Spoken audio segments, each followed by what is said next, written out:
Congressman Glenn Ivey tells WJZ he was denied access to speak with Kilmar Abrego Garcia today after flying down to El Salvador over the holiday weekend. Abrego Garcia was living in Prince George's County and working in Baltimore when he was mistakenly deported to his home country in March.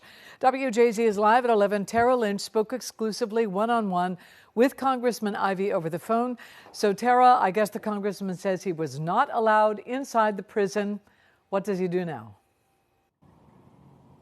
Well, Denise, the congressman told me he needed a permit to access the prison, which he called ridiculous, saying he just wanted to check on Abrego Garcia's condition. Ivey told me one-on-one exclusively tonight that he wanted to also pass along some messages from Abrego Garcia's wife as well as his attorneys, because right now Abrego Garcia is being held incommunicado and hasn't spoken to these people in months.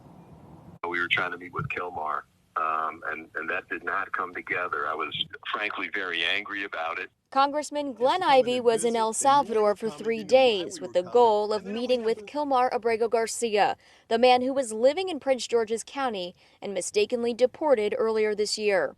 The congressman spoke one-on-one only with WJZ, saying the U.S. ambassador informed the Salvadoran government of the visit, but still he was denied access. You can't come in, you got to have a permit or something, which is pretty ridiculous. It's an international delegation here. He also wanted to check on the conditions at the lower security facility Abrego Garcia was moved to last month.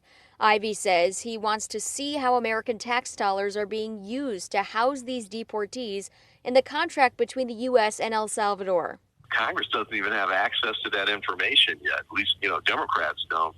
We need to get that. We've got the power of the purse. We've got a constitutional obligation to make sure that money is being used in the right way. But we can't figure that out if we don't even know how much is being spent. On Capitol Hill, Maryland Senator Chris Van Hollen, who visited Abrego Garcia last month, questioned Secretary of State Marco Rubio about why court information is under seal and not being released publicly about Abrego Garcia's case. And I have to tell you directly and personally that I regret voting for you for Secretary of State. What I won't comply with is an order to disclose what I'm saying and what we're talking about with a foreign leader, because then they won't talk to me. Diplomacy doesn't work that way. We're going to continue to press the Trump administration to have him return, like the Supreme Court said should happen, and so he can have his day in court and have his due process.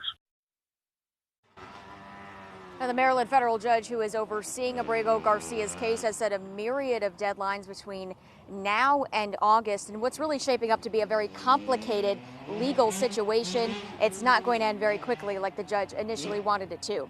For now, reporting live on your corner in Baltimore City, Tara Lynch, WJZ.